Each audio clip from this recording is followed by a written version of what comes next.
Right?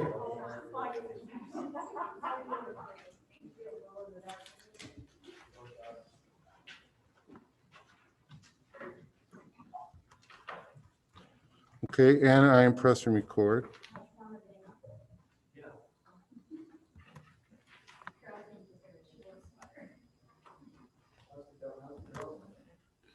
Okay, we are live and recording.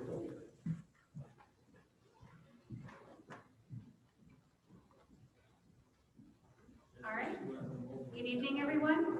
The meeting of the board is now called to order at 7:10.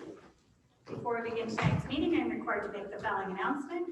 In the unlikely event the fire alarms go off, please exit the building quickly and quietly. Evacuate the building using the following exits. Will anyone need assistance in case of such an event? Once outside, please move away from the building. Keep fire lanes and entrances clear. Do not re-enter the building until you are told to do so. Please turn off all electronic devices during the meeting, and please rise for the pledge of allegiance. I pledge allegiance to the flag of the United States of America and to the republic for which it stands, one nation, under God, indivisible, with liberty and justice for all. May I have a motion to approve the agenda? So moved. Second. Any discussion? All in favor? Any opposed? Right into our discussion items, and first up, we have our high school principal, Ms. Christine Cook. Hello, everybody. Okay, so, Cindy, I hope you're not going to be too close to this, sorry. All right, so you've got the presentation here. First up, we've outlined our presentation kind of to follow along with the board goals for this year. So first thing, safety is the priority in the building and in the district. Some of the things that we have done to implement safety in the high school is we have controlled building attendance. So that means that we've got 50% of our population so that we can socially distance at 6 feet. We've done the green team, the white team, divided the class in half, and that provides us the opportunity to control a little bit.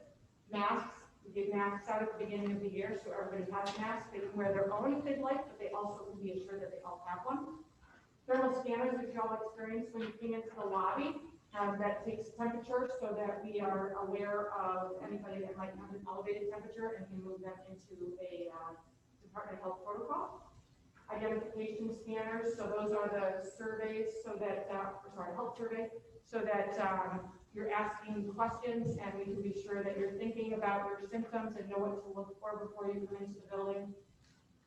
Identification scanner, that's actually something that when we do have a guest come in, they bring in their license and we run it through the scanner, and that allows us to make sure that we know who is coming into the building. Antibacterial gel dispensers, all of our spaces have those so that when students come in, our staff, faculty, they can easily get their hands cleaned.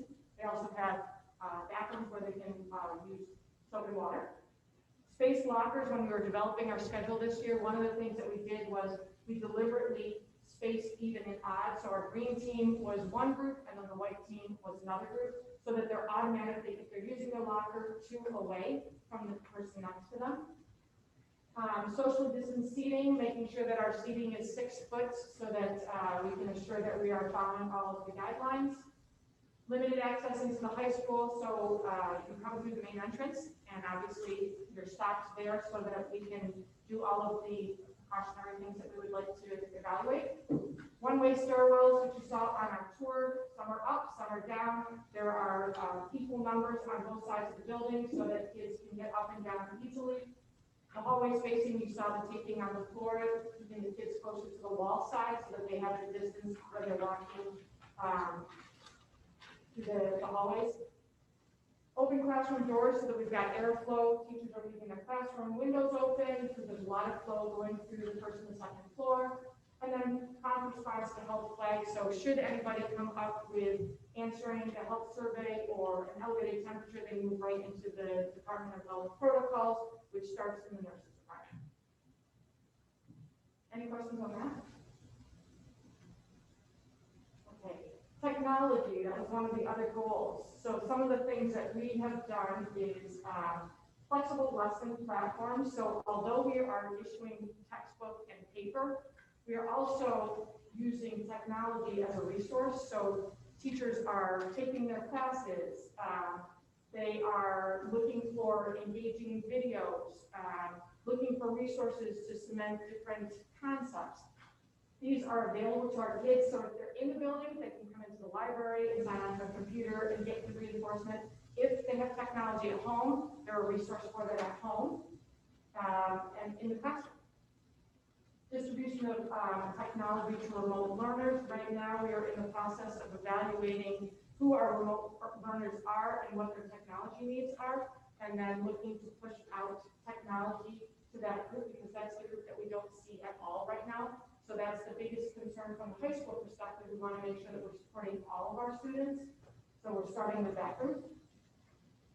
Career and technology students, we work with Wheatus and Imperial, and they are actually supplying the Lakeshore students with computers. So that's nice for us because we don't have one-to-one at this time. That's taken some of the students and provided them an opportunity to get technology.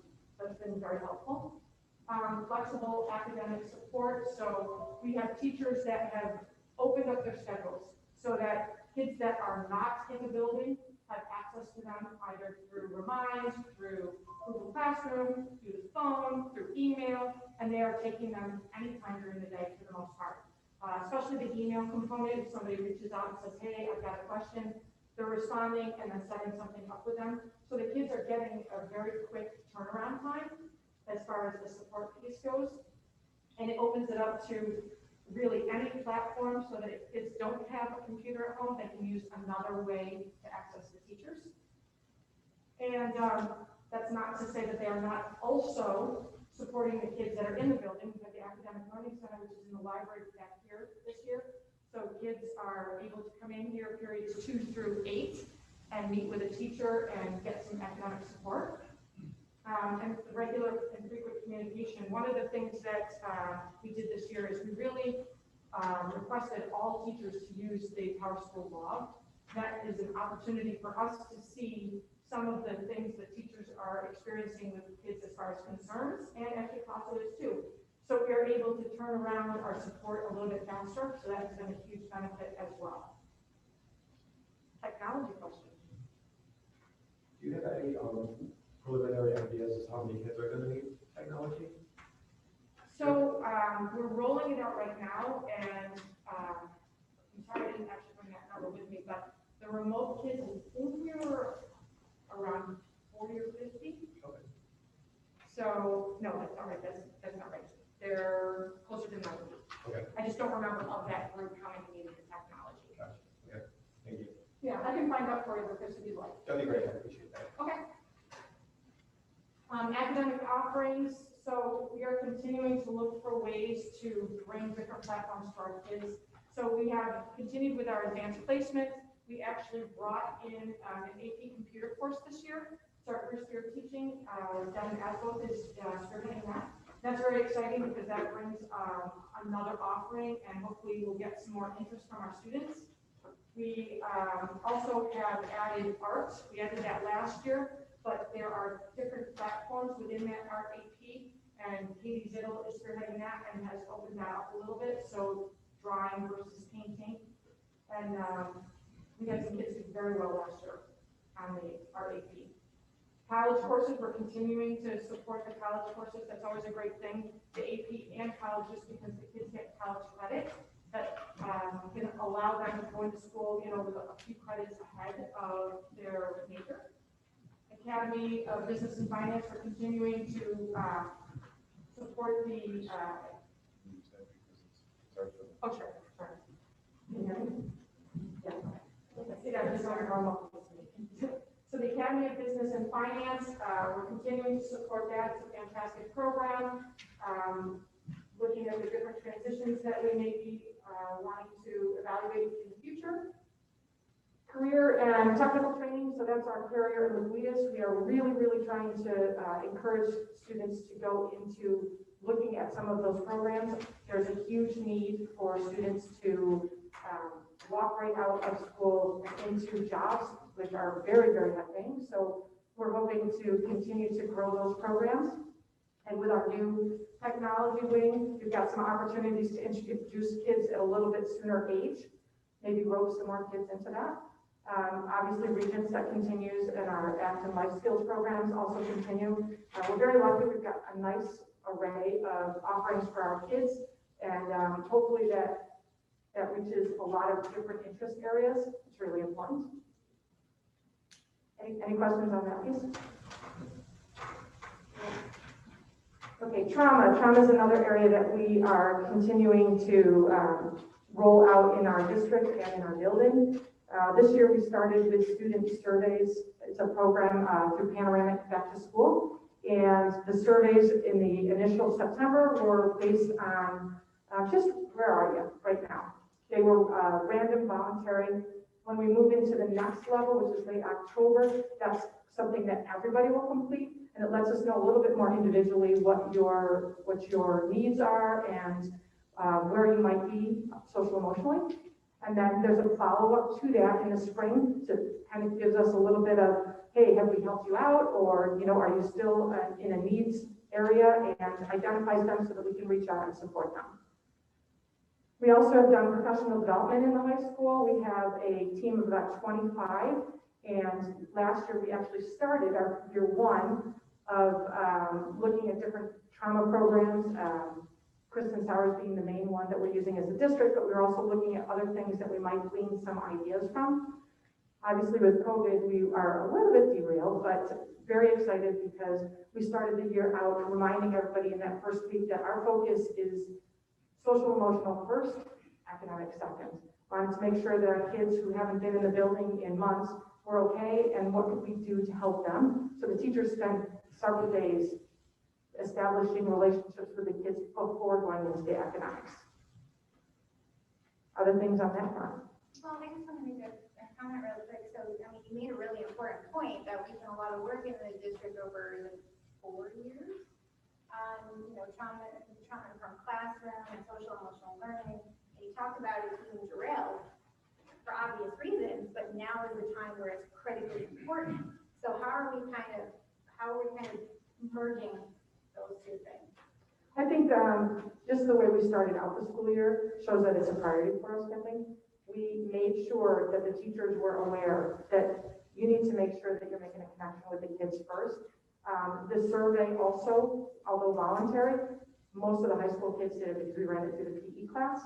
And it's an opportunity for us to see who has a high needs type of thing and where our population is in general. So I think right now we're at the review stage. Let's see what the information shows us, and then we can go there from there making a plan. So can you talk a little bit more about that?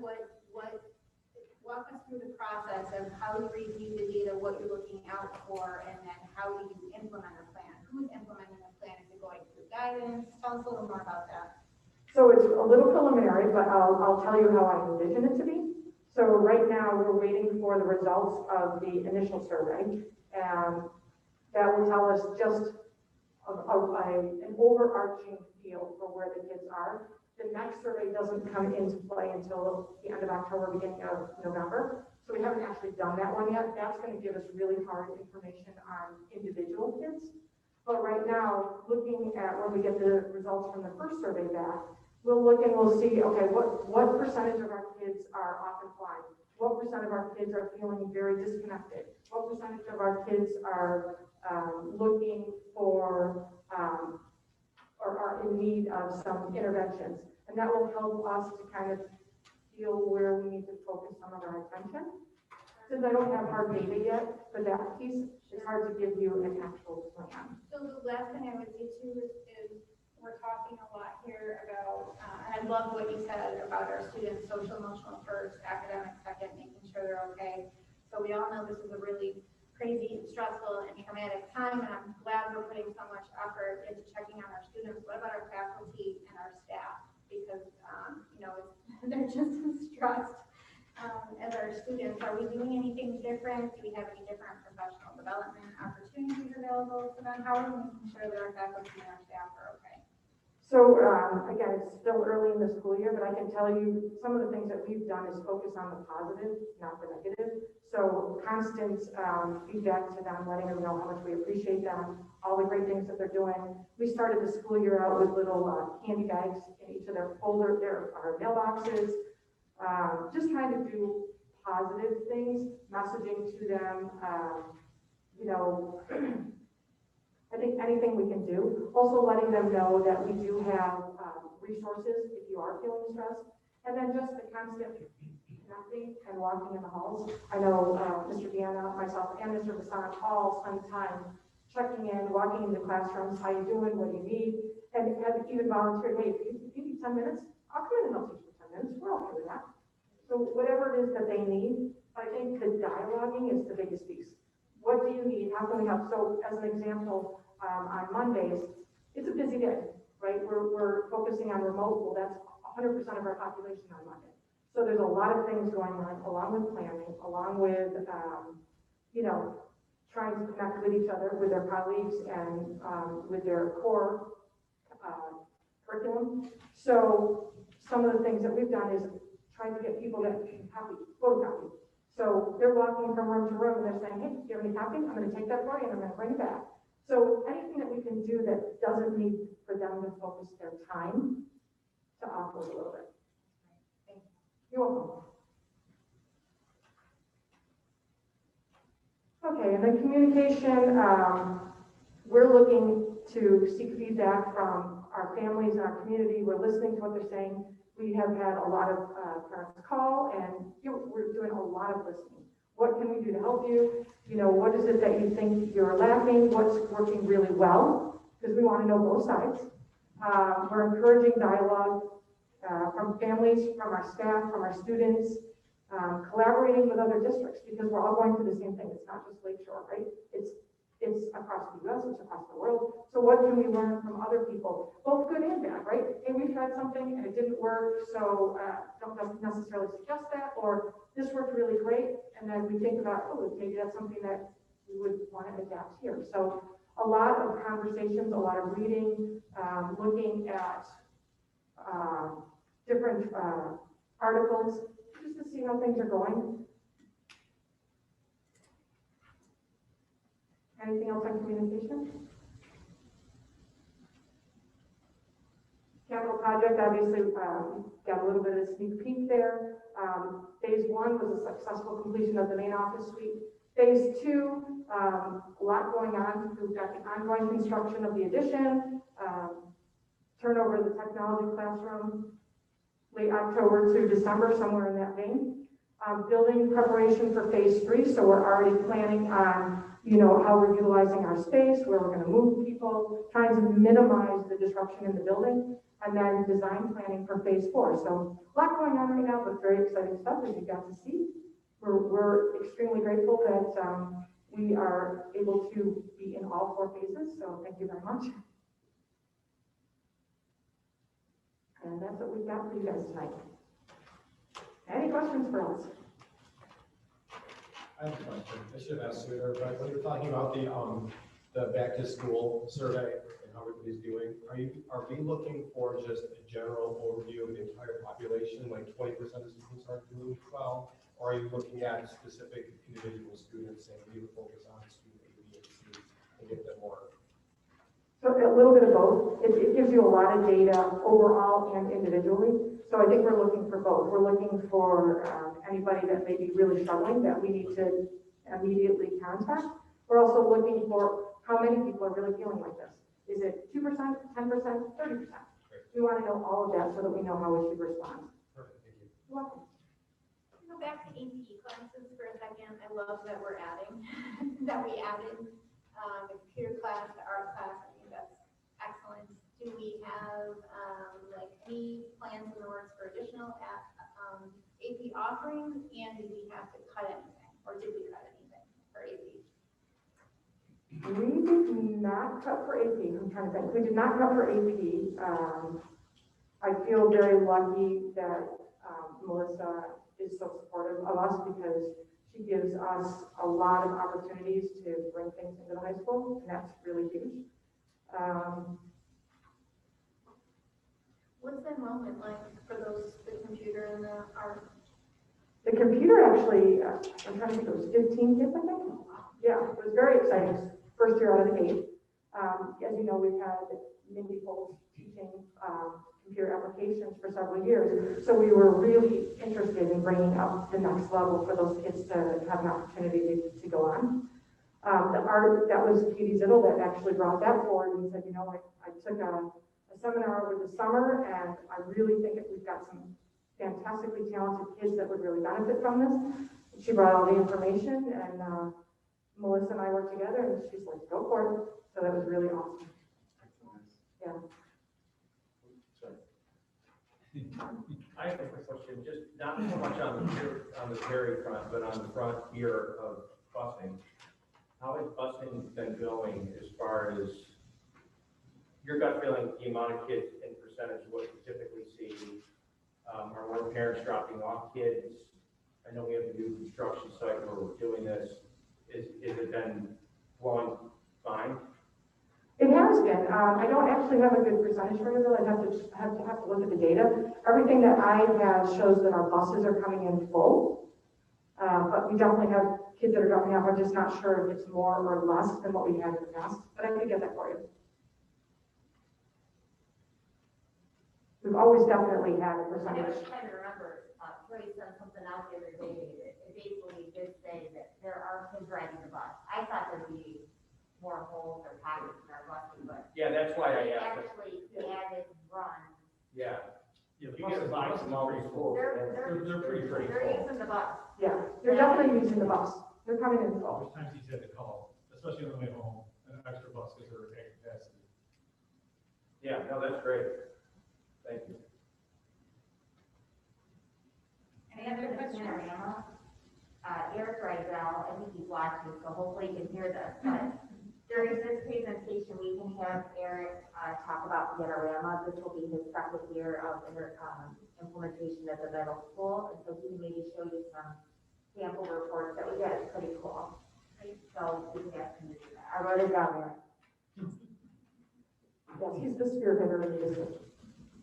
It's, you know, it's an initiative that goes much farther than middle school, but we started there. Okay, other questions for us? Thank you very much. It was a great tour. Thank you very much. It was very exciting to see everything that's been going on in buildings. Thank you guys, because we feel very lucky that we've got all this stuff, so thank you. This is the best building tour we've had this full school year. Yeah. Just those cabins. I feel very special. All right, next on the agenda is an update on our return to school. Sure, so, thank you, everybody. So, yesterday, we had a meeting, I held a meeting with, any available staff that wanted to meet at 7:30 in the morning and at 3 o'clock in the afternoon, before school by Google Meet. So I think altogether, we had maybe about 150 teachers show up altogether in the morning and the afternoon. And we just went over, some updates from the Department of Health, that people will notice our house screener has changed a little bit after review of our house screener with the Department of Health and with our school doctors. They felt that the screener was a little bit better to use, even though the last one was fine. So it went from 5 questions to 4.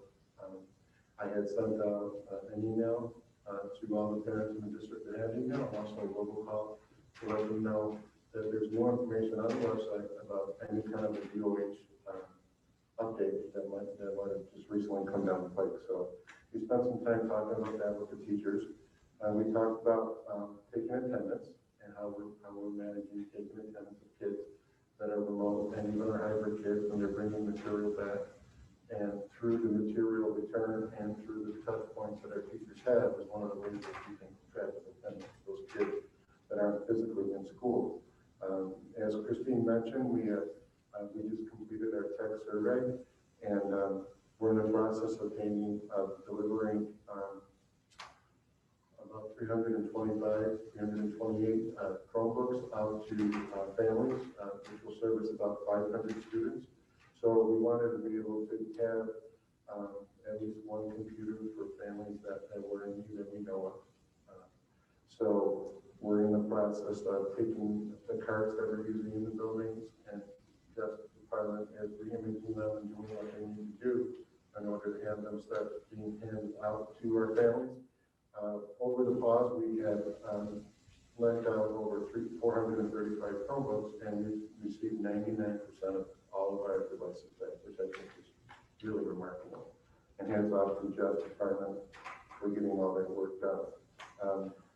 So we're also looking at those remote learners, and we're also looking at our students with special needs to be able to give them a little bit more support at home through the use of computers. So we still also need to make sure that we have enough computers in the buildings to be able to do what we need to do in the building. So it's a combination of both. The teachers are going to continue to do paper packets for kids, even if they're remote and or hybrid. We found that through the survey during the fall that the parents really liked having the paper packets because it gave them an opportunity to have that in their hand and to be able to look at it at different times instead of at a set time during the day when a teacher might be on. I know that a lot of teachers are pre-recording lessons and doing those kinds of things and sending out different resources through technology. So that might be something that could pick up a little bit, but we are going to continue to use paper packets to have those in the hands of people. We also talked about our school calendar that's going to be pushed out this week in terms of what our calendar is going to look like from now until the end of December before we leave on holiday break. So that'll be coming out, and basically you've got a copy of that in front of you. So as you know, we have a green Eagle team and a white Eagle team and a gold Eagle team, and those are our students with special ed needs that we have in the building 4 days a week. And it's a very small group of students with very specialized needs. So when you look at our calendar, the one real change is starting in November 24th and 25th. The 24th is a Tuesday, and that will be our green Eagle team as normal, but then that Wednesday will be a white Eagle team day. And then in December, on the 22nd and the 23rd, the same thing kind of falls to Tuesday and Wednesday. So that gives us 29 days with one group and 30 days with the other group. So it really gives us a great way to be able to have pretty much even number of days in the building with those kids. So that's going to be going out, if it hasn't already done so, it's going out this week to the parents so they can start planning. When you look at, I forgot to talk about, for the technology, we also have a release form that we're going to have the parents that are getting those devices, that we have a record of them receiving them so that they know what it is that they need to do to make sure they're taking care of the devices. And I got to tell you again, I think for the most part, really, our community did a great job taking care of devices that they were lent out. Our dashboard, I don't know, Dan, you want to talk a little bit about the dashboard, but as you may or may not know, that our governor has required all districts to report our findings every day in terms of any positive tests or issues that revolve around COVID on a dashboard. So when you go to the dashboard, all you have to type in is BOE, your county BOE dashboard, and it comes up. And you can search any school district in New York State.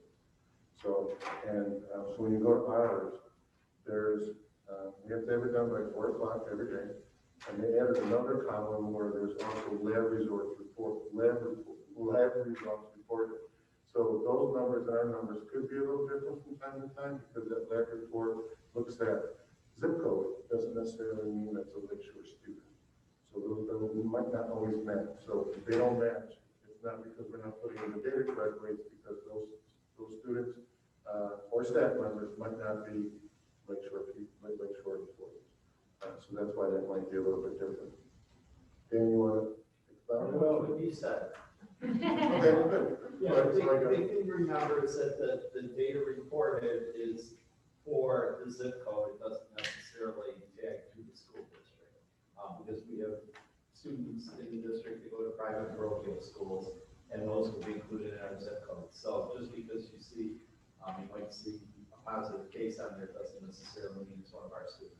And I think, correct me if I'm wrong, that's the case now, right? There's 3 or 4 positives in our district, but none in our school. Right, right. There's 3 on there that they were kids that were never in school, and there's 4 on the other column, so I don't know where the other 4th person is from.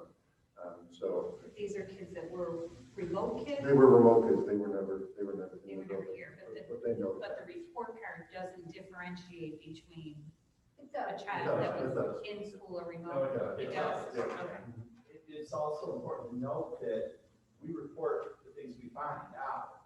If somebody's out and they don't report to us that they went for a test and tested positive, we wouldn't know that. We'd have no way of knowing it. And the nurses do a really good job of following up and trying to find out all that, but if somebody doesn't share that, we wouldn't have that, so.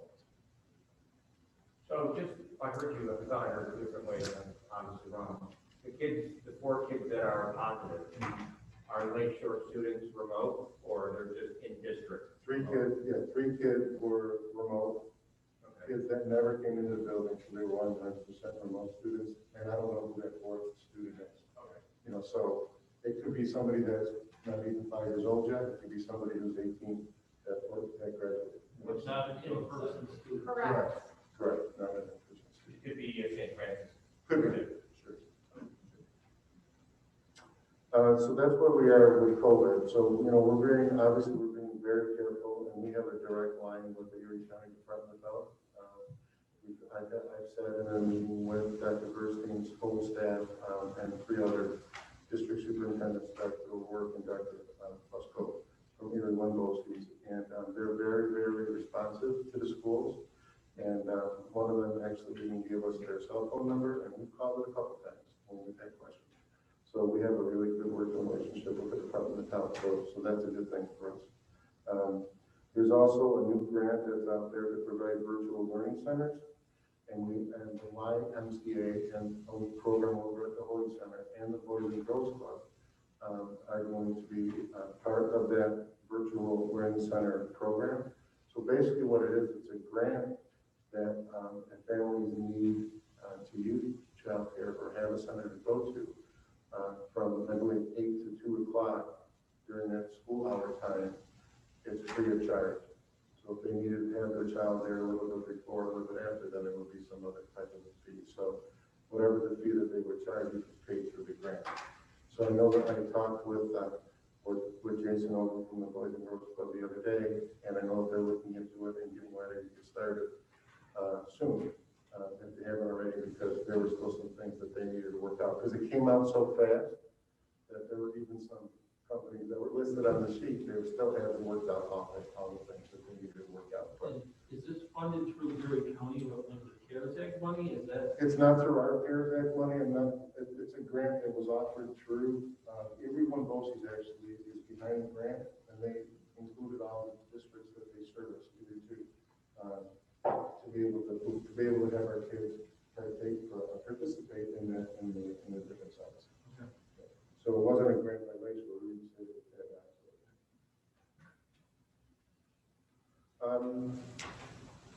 So that's where we are. I think that the thing to remember is that, you know, although not perfect, I think that our teachers are really doing a great job, and there's things that we're working out, and we of course would love to have all of our kids in school and not have to deal with any of this, but I think that pushing the technology out that we're going to be able to do within the next 10 days or so is really going to help those remote students and really help some of our special ed students. They might be having a little bit of difficulty at home, giving them a little bit more of a connection. Circling back to one thing with technology, I can certainly ask a few more questions, but one that I noticed up the survey results. When you have, let's say, multiple students at an address, especially if they have multiple special needs, is that family going to share one device? Is that my understanding? Yes, as of this point, yes. That's why when teachers are pushing out work, they're kind of shying away from, you know, be at the computer at 8 o'clock or be at the computer at 9 o'clock, because they were not able to depend on how many kids are have remotely in their house. You know, so that's why we're still going to have the paper-based. That's why teachers are pre-recording lessons, and they are also pushing out different websites and different resources that kids can use to help them. Not everybody's doing that yet. People are at different stages in terms of what they're. Like I asked Jeff, and he said, upon request, if you have special needs, and let's say special needs by access, wheelchairs, they will obviously come up with a way to give you 2 machines if you're in there. So we're really taking a look at that. We want to be able to make sure that we have enough that we need to have in the buildings and also be able to get out as much as we can to the community. We also have to think about reach-rate testing. And you know, one of them, we have those laptops to be able to use for reach-rate testing. So we don't know exactly how that's going to go yet in terms of what the state is going to expect. Because most schools have some type of a hybrid, unless you're a really, really small school district. And you have some districts that don't even have kids in school at all right now. So we still are waiting for word from the state in terms of how that's going to happen computer-wise. So Well, I think some of that is going to depend on what happens at the federal level sure. as well, since I Yeah. just read, Dr. Rose said, do not expect waivers from, you know, what kind of testing like there was last year, but then I read you're going to apply for them anyway. Right. So I think a lot depends on what happens It does. in the next few months. If we're moving in, you know, positive direction, then that'll mean one thing, and if we don't, or we regress, then I think that's going to mean another, but lots of ifs. Well, I think that's why it's so important that, you know, we as a community continue to follow, you know, the rules of social distancing and, you know, not having mass gatherings so that we don't end up like, becoming a hotspot like there's some hotspots downstate. And we definitely don't want that to happen in our area. And I think that we've been pretty good, you know, out here, even with, you know, with the restaurants and things. We had a pretty good summer. So everything's been going pretty good with that. So. Do we have to report attendance off the paper, or how does that work? Say that again, Mike. How do we report attendance?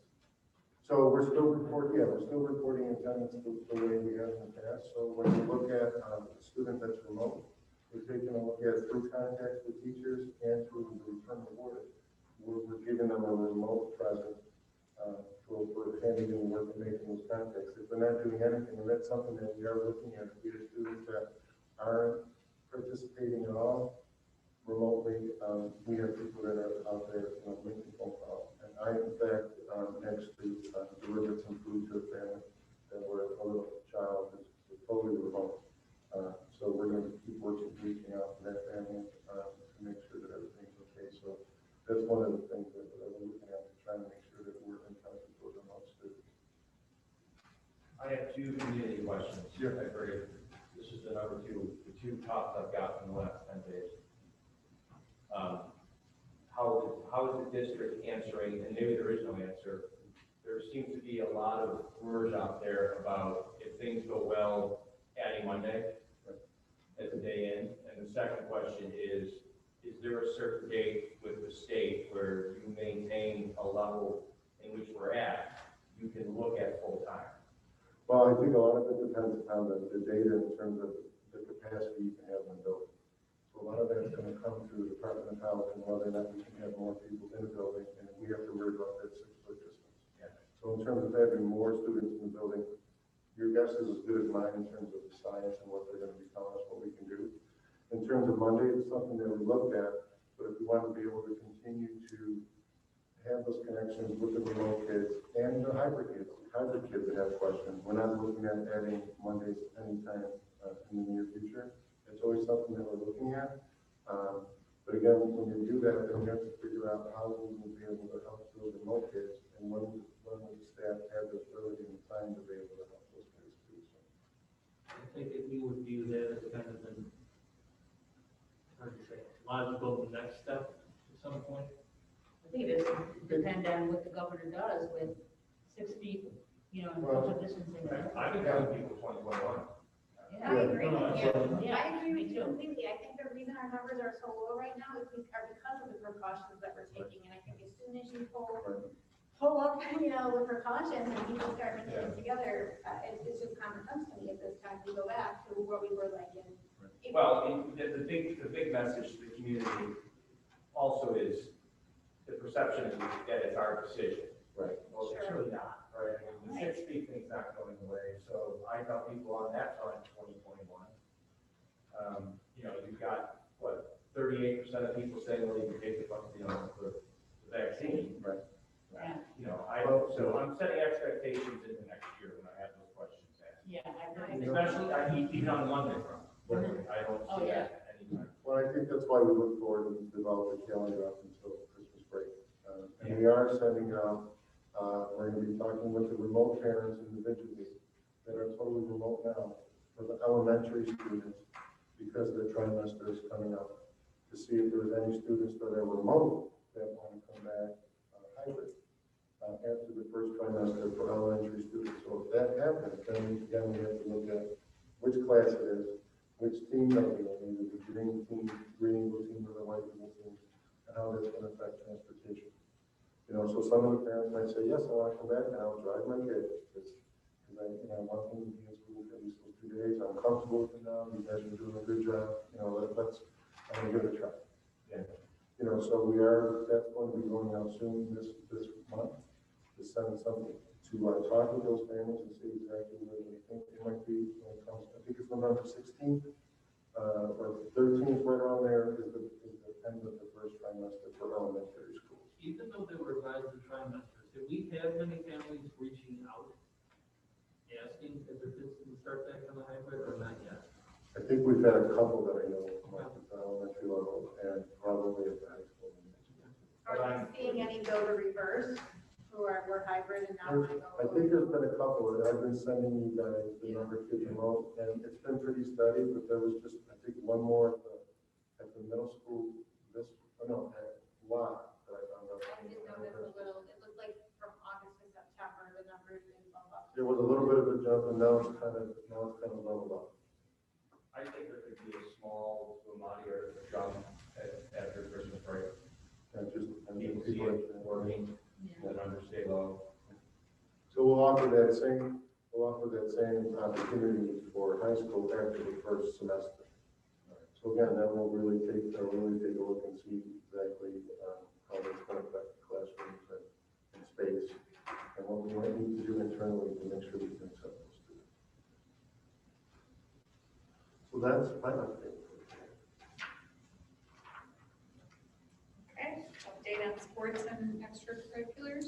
Okay, so sports, we had a soccer game yesterday at the high school, and we have girls tennis happening today and cross country today. So this week, we have several home events, and I gave you a COVID-19 spectators sheet here, and what this is basically, if you haven't been over to the soccer field, these are posted on the field, and you'll notice on the field there are big 6-foot circles, actually 8-foot circles, where spectators can come and sit in that circle.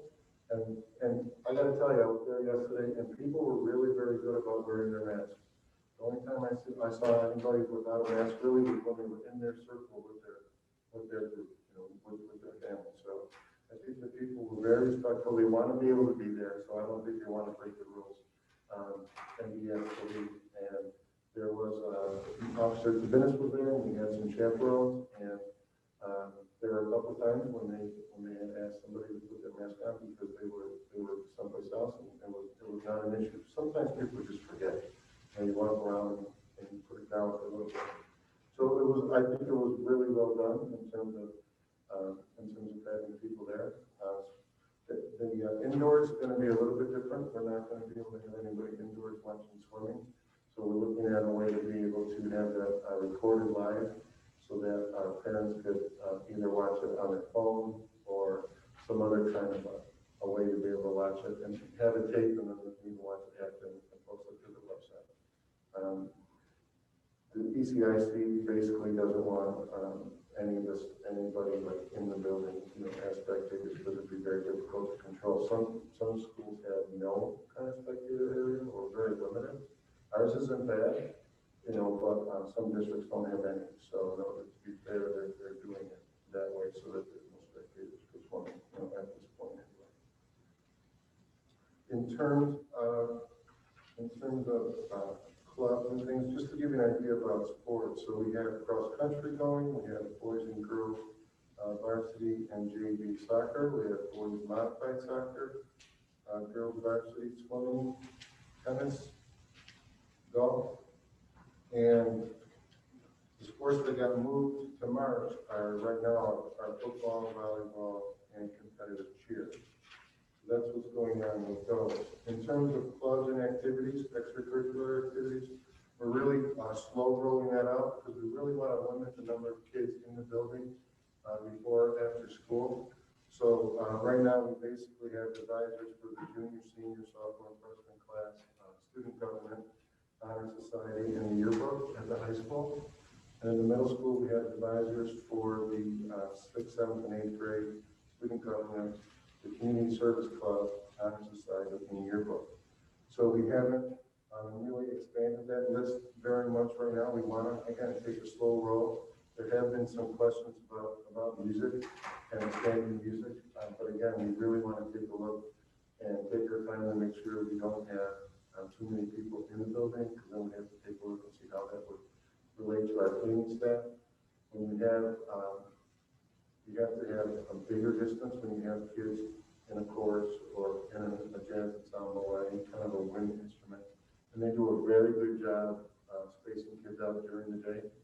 But after school, it's a little bit, it can be a little bit more airy, for lack of a better word, because kids are coming in.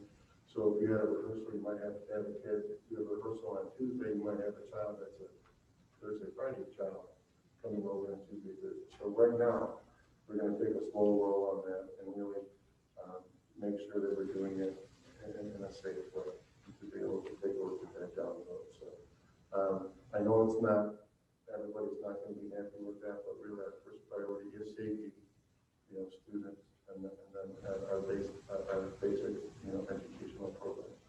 And I know our music department, they're really creative, and I know that Eric did a lot of virtual kinds of things with kids over the pause, and they really did a good job. So that's where we are with clubs and activities and extracurriculars. In addition to that, I just want to show you, I gave you a copy of our goals for this year. This is the final version of the poster that we're going to be sending out to the printers to replace our goals in all of our schools. Jane Brzezinski did an amazing job. She used our 3154 green, which is the color that we have. Printer here is not the greatest printer, but through suggestions by the administrative team and some board members, we took a look at the pictures, and it was really nice. It was a great suggestion by one of our board members about having a picture that kind of correlates to the goal. So when you look at that, I thought that it was a really nice job. It'll be even easier to read once it's on a big size poster. So She did a great job. I think it looks great. Yep. That's my report. Okay, any questions, anyone? All right, so at this time, we have a motion to go into executive session discussing the history of a particular individual. No action will be taken during executive session. Any discussion? All in favor? Any opposed? Thank you, everyone. Bye, Chris. Thanks for coming. You're welcome. Bye, guys. Thanks, guys. Thank you.